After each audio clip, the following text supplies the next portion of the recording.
Assalamualaikum warahmatullahi wabarakatuh. Bismillahirrahmanirrahim. Alhamdulillahirabbil alamin. Apa kabar sahabat-sahabat di rumah?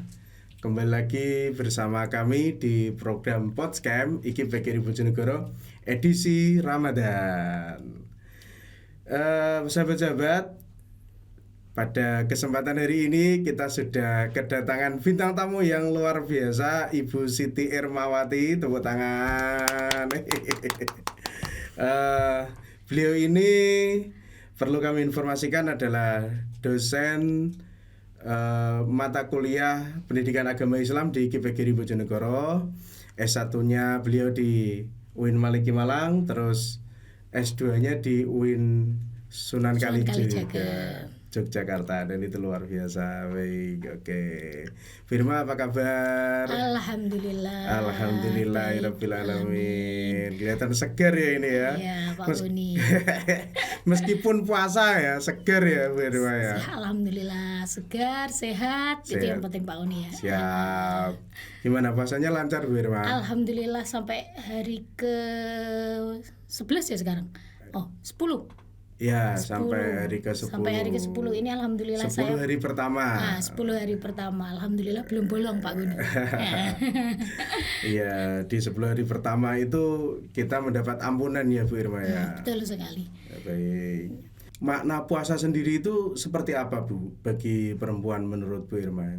Oke, makna puasa bagi perempuan ya. Sebenarnya makna puasa bagi perempuan, bagi kaum laki-laki secara umum itu adalah sama ya.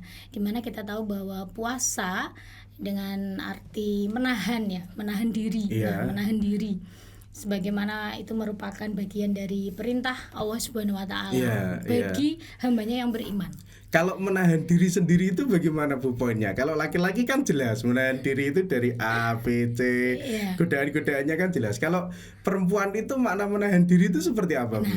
Makna menahan diri dalam perempuan di sini gini Pak Goni. Perempuan itu kan identik dengan apa ya? Perasaannya, baperannya, hatinya. Jadi, ya kan? Kena omongan sidik baper gitu kan ya. Diomongin temannya dikit itu semalam dipikirin. Nah, kalau laki-laki mungkin bisa cuek. Nah, jadi puasa sebenarnya tidak hanya menahan dari makan, minum ya, tapi juga menahan dari hawa nafsu daripada perempuan itu sendiri tadi yang kita sebut baperan. Nah, gimana tuh kita dilatih ya lewat puasa ini, lewat ibadah puasa ini kita dilatih gimana sih perempuan itu ya tidak selalu menggunakan perasaannya, tapi juga coba kita gunakan kan logikanya. Baperan itu kan enggak apa-apa tuh Bu. Enggak apa-apa waktu puasa ya. Tapi jangan kemudian terus nangis gitu ya. Pak Goni. Tapi kadang perempuan yang baperan itu terus berlebih Pak Goni. Nah, itu ya, berlebih itu yang apalagi puasa-puasa ngelabrak. Nah, kayak gitu. Kadang itu enggak terkontrol kan? Iya, terkontrol. Ya itu perempuan. Perempuan tuh unik gitu Pak Goni ya. Iya, perempuan tuh unik. Kadang istilahnya itu kalau kita ibaratkan perempuan itu buku, kita nggak akan bisa habis membacanya. Iya, betul sekali. Itu dan membahas tentang perempuan itu kita juga nggak akan ada habisnya. Gitu. Makanya ini seputar perempuan kita hari ini. Baik.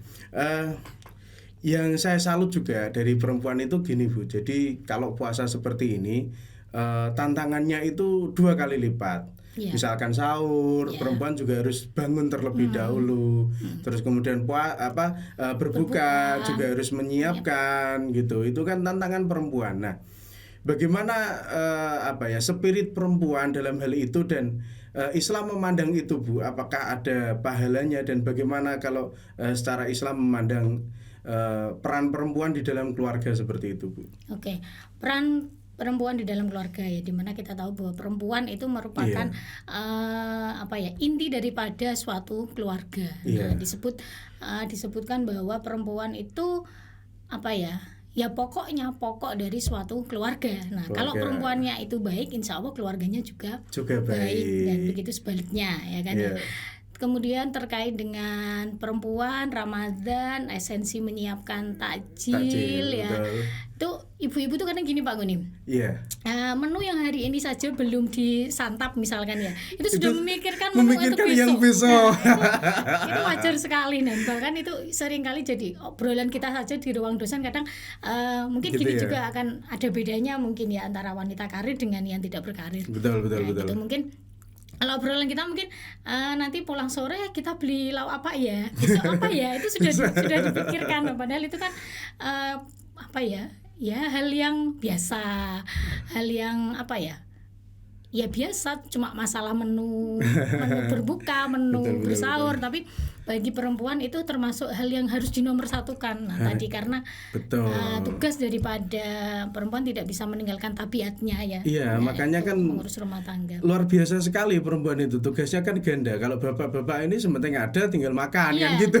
Bahkan mungkin kalau misalnya kita curhat ya, Iya. saya sendiri kalau curhat nanti sahurnya gini itu belinya terserah apa aja, yang penting ada. Tapi iya. kan, padahal ibu-ibu itu mikir masa iya setiap hari menunya ini terus monoton terus. Nah, tapi kalau bapak-bapak sebenarnya cuek, tapi kitanya sendiri yang riweh gitu kan ya. Betul. Hari ini menunya apa, hari ini menunya apa begitu. Makanya sahabat-sahabat ya, kalau dimasakin ibu atau istri ya di rumah itu jangan komplain. Nabi Muhammad kan dalam riwayat enggak pernah komplain terhadap masakan itu ya. Itu effort yang luar biasa ya itu terhadap ibu-ibu. Lantas kemudian pahalanya itu seperti apa Bu ketika perempuan menyiapkan untuk sahur dan berbuka itu? Pahalanya ya apalagi bagi mungkin perempuan itu kan tadi ya yang saya bilang ada halangan-halangan dalam beribadah ya. Memang itu sebagai kodratnya sebagai seorang perempuan. Nah, apalagi mereka masih bisa berlomba-lomba mengumpulkan pahala ya lewat tadi mungkin menyiapkan menu berbuka, menu sahur. Itu pahalanya seperti orang berpuasa. Mungkin ketika saat itu perempuan ini sedang berhalangan. Nah, jadi tanggung jawabnya itu besar, pahalanya juga besar. Nah, gitu. Jadi ada pahala tersendiri. Jadi bukan berarti pahala yang harus didapatkan oleh seorang perempuan itu harus selalu misalnya lewat hal-hal ibadah ya Pak. Iya, nah, betul, yang bernilai ibadah itu enggak. Mungkin kita membersihkan rumah, kita merawat anak, merawat suami, itu kan? Juga. Nah, itu juga sudah ada nilai pahala tersendiri. Ibadah ghairu mahdoh ya Bu. Ya, ibadah ghairu mahdoh, benar sekali Pak. Jadi ibadah kan bukan hanya mahdohnya, ghairu mahdohnya kan juga luar biasa. Mungkin dulu waktu remaja misalnya itu kita sempet lah puasa Senin Kemis, tahajudnya rutin, sholat duhanya rutin. Tapi ketika perempuan itu sudah punya anak ya, anak kecil aja baru 1 gitu ya, pasti itu akan merubah. Misalnya yang dulu disiplin kayak gini, jam segini kita bisa duha, jam segini kita bisa ngaji dan segini. Tapi ketika sudah punya anak kecil, secara otomatis hal itu akan merubah. Soalnya gimana ya? Merubah jadwal rutinnya perempuan tersebut. Nah, waktu single tadi ya, tapi bukan berarti terus kita sekarang ibadah saya berkurang dong karena saya ngajinya sekarang terlalu pendek. Beda dengan dulu waktu belum punya si kecil misalnya. Tapi mengurus anak itu sendiri, mengurus keluarga, mengurus suami itu juga merupakan pahala, sumber pahala bagi seorang jangan perempuan. Sampai kemudian kita mengejar pahala yang mahdoh tetapi keluarga kita nggak terurus. Itu menjadi suatu kewajiban juga. Tadi Bu Irma juga menyinggung ya Bu ya. Jadi perempuan itu ada salah satu momen di dalam 1 bulan itu momen haid ya Bu ya, momen menstruasi ya. Nah, itu bagaimana Bu? Kadang kan ada ungkapan seperti ini, halah ngene iki lho gak penak waktu haid, yang lain puasa, kita tidak puasa, nanti kita mengganti sendiri. Nah, itu apakah karena itu kan sudah kodratnya perempuan ya Bu ya. Apakah itu kadang kan ungkapan itu seperti dalam tanda kutip menyesali ya seperti itu. Apakah itu menurut Bu Irma bagaimana ketika haid tersebut Bu? Oke, ketika haid gimana kita tahu bahwa haid itu pasti terjadi pada setiap wanita perempuan betul, ya, betul. yang dimana itu bukan penyakit atau bukan apa, memang kodratnya sebagai perempuan adanya keluarnya darah kotor ya, yang memang harus dikeluarkan. Memang harus dikeluarkan ya, Bu ya. Adanya darah kotor yang memang harus dikeluarkan. Yang dimana disebutkan bahwasannya itu bukan kemudian menjadi halangan besar bagi perempuan. Apalagi tadi kita sebut bahwa puasa ini merupakan momen kita untuk berlomba-lomba mencari pahala. Nah, jadi masih ada banyak amalan-amalan yang bisa dilakukan oleh perempuan ketika sedang haid. Contohnya, jangan hal itu dijadikan hambatan ya, Bu jangan ya. kemudian udah berarti saya nggak bisa sholat, saya nggak bisa puasa. Wah, berarti saya selama 1 minggu ini nggak bisa dong nyari pahala misalnya. Nyari pahala, ya. Saya kan 7 hari ya Pak. Iya. Kan 7 hari. Nah, jadi ada beberapa amalan yang bisa dilakukan perempuan terkait sedang berhalangan ketika berpuasa ya, yaitu bersedekah. Nah, kita bisa bersedekah, kita bisa mendengarkan lantunan ayat suci Al-Qur'an. Mendengarkan boleh ya, Bu ya? Mendengarkan banyak kan murotal, mendengarkan murotal dan lain sebagainya. Terus bisa berzikir boleh Pak Goni. Ya, berzikir dan memperbanyak berdoa, ya kan, menyiapkan menu sahur dan berbuka. Nah, itu juga termasuk. Jadi jangan sampai pas haid itu ya, sahabat-sahabat di rumah, jadi aku gak sahur wis bangkong gitu. Bangkong bojoku ben sahur dhewe atau keluarganya, atau membantu ibu-ibu itu yang mahasiswa mungkin itu juga menjadi amalan yang baik ya, ya Bu ya. Betul sekali. Seperti itu. Kalau tadi berzikir itu contoh zikirnya apa Bu yang bisa dilakukan? Berzikir contohnya Subhanallah, boleh, Alhamdulillah, boleh, Allahu Akbar, gitu kan juga boleh ya Bu ya. Jadi jangan. Yang tidak boleh kan kita menyentuh mushaf. Menyentuh mushaf itu tidak boleh. Kalau mendengarkan ceramah-ceramah ngaji-ngaji itu mendengarkan boleh. ceramah, nah satu lagi itu juga merupakan amalan yang bisa dilakukan perempuan ketika haid. Bukan berarti kita bahasanya kan libur itu libur total kan, bukan berarti ya. Jadi rebahan everywhere. Wis gak sholat, gak poso, wis rebahan. Malah sing nonton drakor gitu dari pagi sampai sore. Ya Allah. Sahabat-sahabat di rumah itu biasanya ya, yang cewek-cewek itu kalau haid itu ya nonton drakor dari pagi sampai sore. Jadi kan akhirnya jadi gabut gitu Jadi Pak. Gabut. Gabut. Padahal masih banyak amalan yang bisa kita lakukan. Lantas gini Bu, biasanya kan haid itu kan macam-macam, antara durasinya itu mungkin Bu Irma bisa menjelaskan mana yang nanti itu dikatakan haid, mana yang nanti masuk istihadho dan sebagainya Bu. Mumpung ini kita bahas haid loh ya. Mungkin sedikit kita bahas tentang haid ya di sini ya. Oke, di mana haid itu terjadi pada setiap perempuan ya, yang biasanya itu dimulai pada waktu mereka berusia 9 tahun. 9 tahun lebih 15 hari. 15 hari. 9 tahun lebih 15 hari itu kalau ada darah yang keluar, maka itu disebut sebagai darah haid. Nah, darah yang keluar dari tanda kutip ya dari situ. Betul. Disebut sebagai darah haid. Nah, kurang dari itu, maka itu belum bisa disebut sebagai darah haid. Nah, dari kemudian untuk masanya ya. Masanya itu minimal itu 1 hari 1 malam atau 24 jam. 24 jam. Nah, tapi batas maksimalnya itu adalah 15 hari. 15 hari. Berarti kalau misalkan 15 hari itu masih ada darah kotor, darah yang keluar, itu dianggap istihadho dan itu boleh melaksanakan amalan ya Bu ya? Boleh. Ya, jadi kalau lewat daripada masa 15 hari itu, berarti itu dihukumi istihadho dan berarti perempuan itu memiliki hukum wajib untuk sholat dan juga berpuasa. Prosesnya berarti sebelum 15 hari tidak boleh dulu, setelah 15 hari berarti prosesnya juga harus mandi dulu ya Bu ya? Iya, sama, mandi dulu. Ya, mensucikan diri dulu. Baru kemudian kalau dia berniat menjalankan ibadah puasa, berarti di hari itu terhitung dia sudah berpuasa. gitu. Itu ya sedikit pengetahuan tentang haid ya, sahabat-sahabat di rumah. Terus kemudian gini Bu, biasanya itu ini yang Cuma perempuan kan ya Pak Guni ya, Gimana, Bu? perempuan kan nggak bisa kita pukul rata, jadi kan Betul. masa menstruasinya kan beda-beda, ada Iya. yang normal, ada yang mungkin bahkan ada yang 3 bulan sekali baru, Betul, itu kan betul, ada yang setiap bulannya 2 kali juga ada. Iya betul. Itu Sebenarnya tergantung hormonal ya. hormonal daripada perempuan itu sendiri. Apalagi kalau pas waktu PMS itu kan hormonnya seperti macan gitu. Makanya itu ya, sahabat-sahabat semua yang ada di sini jomblo-jomblo, nanti kalau teman-teman semua menghadapi perempuan apalagi di PMS itu jangan macem-macem itu, nanti bisa diterkam nanti itu seperti macan yang membangunkan macan tidur itu kalau urusan Sebenarnya sama apa ya? Apakah memang ada pengaruhnya ya antara hormonal dengan mungkin apa itu ada ya? Bu, jadi Apa namanya? Apa itu Pak Guni? secara psikis Nah, ya betul, secara betul, psikis. secara psikis.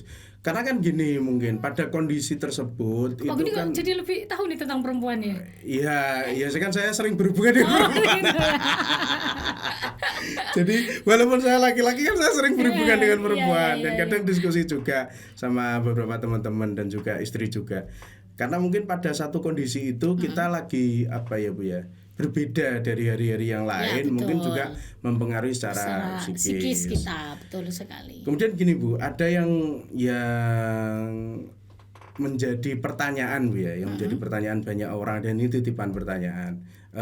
Jika misalkan kan banyak ya pekerja, mungkin pekerja yang di kantoran, di pabrik dan sebagainya.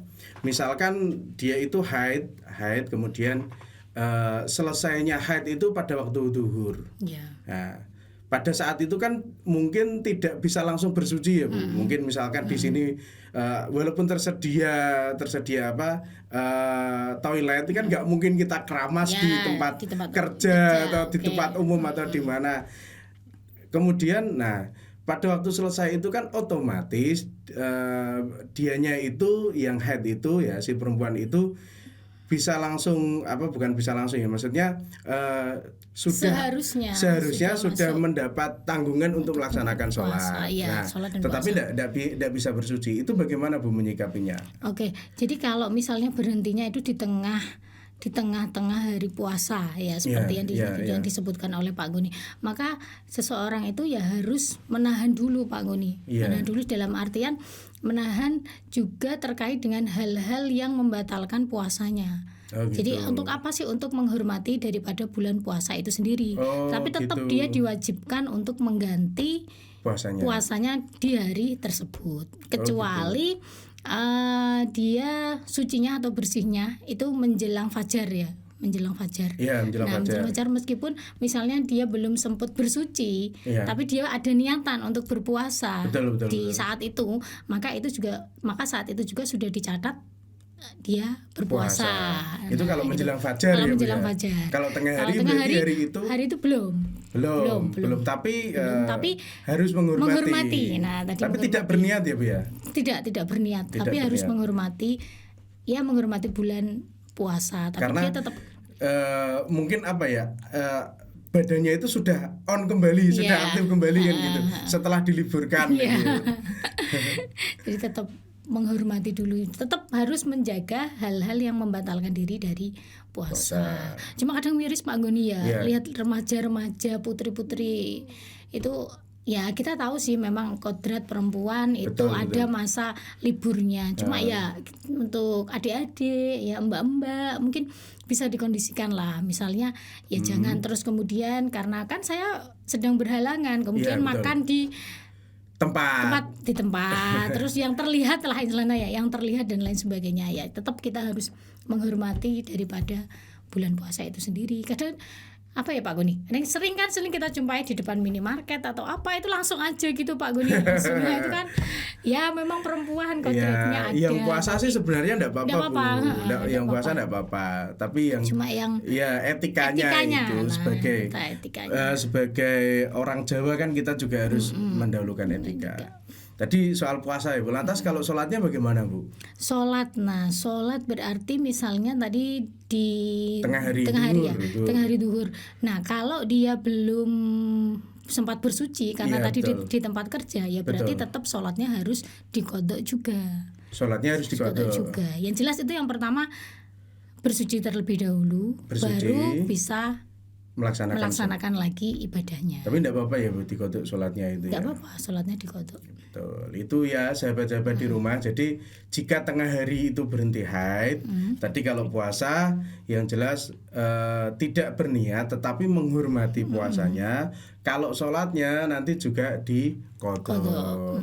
Bisa diqadha di sholat asar atau kalau asar juga belum bisa pulang. bersuci, Ya, belum belum pulang, pulang. bisa di maghrib atau di isanya. Islam ini kan juga apa ya istilahnya juga kalau dibilang kenceng ya kenceng, tapi kalau ada kelonggaran Ya, dalam situasi tertentu juga ada kelonggaran. Banyak sekali bahkan ya. Betul. ada kelonggaran. Yang memudahkan. betul. Yang jelas kan hal-hal kayak gini sebenarnya harus dipelajari Bu ya, terutama sahabat-sahabat yang perempuan di rumah ya Bu ya. Hal-hal semacam ini kadang banyak orang yang mungkin ini harus juga disampaikan Bu ya, seperti ini itu. Kadang-kadang mungkin banyak juga yang belum tahu Pak Guni, dikira itu mengqadha itu hanya puasa yang wajib diqadha, tapi sholat itu tidak. Banyak juga yang belum tahu. Sholat itu juga ini menurut guru saya ya Bu ya, karena saya enggak tahu referensinya dari mana. Sholat itu kan juga kalau tidak dilaksanakan juga terhutang. Iya, Juga terhutang. Jadi kita kalau belum melaksanakan sholat tertentu itu juga terhutang, sama dengan puasa. Maka hutang itu juga harus dilunasi, dibayar gitu. Betul. Ya sahabat-sahabat di rumah itu tadi ya. Mungkin kalau ada pertanyaan atau apa nanti saya sampaikan dan kita bisa interaksi di YouTube, bisa dituliskan di kolom komentar. Jangan lupa juga ya subscribe YouTube kami ya @IKIP Bojonegoro Official. Luar biasa. Itu yang penting. Jadi perempuan itu sangat unik ya Bu ya. Sangat unik. Sangat unik. Kita perempuan itu punya apa namanya keutamaan sendiri ya. Haid itu bukan kelemahan tetapi juga keutamaan dari perempuan itu sendiri. Iya, karena haid itu juga yang menandakan perempuan nanti apa istilahnya juga mempunyai keturunan ya Bu ya, mempunyai keturunan dan sebagainya. Itu keistimewaan yang diberikan Allah Subhanahu wa taala. Iya, betul sekali Pak Guru. Itu. Lantas gini Bu, mungkin terakhir ini ya, pesan-pesan yang disampaikan kepada sahabat-sahabat yang di rumah, sahabat-sahabat di rumah. Dalam hadis itu kan almar'atu imadul bilad ya Bu ya. Perempuan itu adalah tiangnya negara. Nah, jadi bagaimana ini sahabat-sahabat di rumah mahasiswa IKIP ini dalam menyikapi yang kondisi sekarang saat ini, apa yang harus dilakukan perempuan secara Islami agar selamatlah fi dunya hasanah fil akhirati hasanah lah Bu ya. Itu bagaimana Bu? Oke, ya. Memang itu hadis atau apa ya? Memang makalah ya. Kalau hadis enggak, bukan hadis ya. Makalah, bahwa katanya perempuan adalah tiang daripada suatu negara. Dimana kalau perempuannya itu baik, maka negaranya juga akan baik. Dan manakala sebaliknya ya, perempuannya buruk, maka negaranya juga akan buruk. Nah, bagaimana kemudian kita sebagai perempuan ya ada makalah yang berbunyi demikian. Nah, berarti seolah-olah yang namanya tiang itu kan apa ya? Bisa juga kita sebut sebagai penyangga, penyokong ya, penyokong. Nah, terus bagaimana agar negara kita itu baik? Jadi yang pasti juga harus punya perempuan-perempuan yang baik. Nah, tapi sekarang gini Pak Guni, di zaman yang serba maju, teknologi, internet, ilmu pengetahuan yang terus berkembang dan lain sebagainya. Kita memang harus bisa mengfilter ya. Apalagi perempuan itu gampang sekali terpengaruh hidup hedon. Nah, seperti itu istilahnya gini, mungkin pengennya tampil syar'i gitu ya, glamor. Nah, pengennya tampil syar'i misalnya. Betul. Kemudian akhirnya niatnya itu melenceng gitu loh. Enggak lagi untuk menutupi aurat, tetapi mungkin trend fashion. Nah, itu kalau kita kaji lagi juga enggak ada habisnya. Trend fashion kemudian jadi koleksi, terus akhirnya apa ya Pak Guni? Yang berlebih-lebihan gitu loh. Nah, menjadikan hal yang berlebih-lebihan. Nah, baik ya Bu ya, berlebih-lebihan. Terus apa ya istilahnya berlebihan ya nggak baik gitu ya. Nggak baik ya, betul.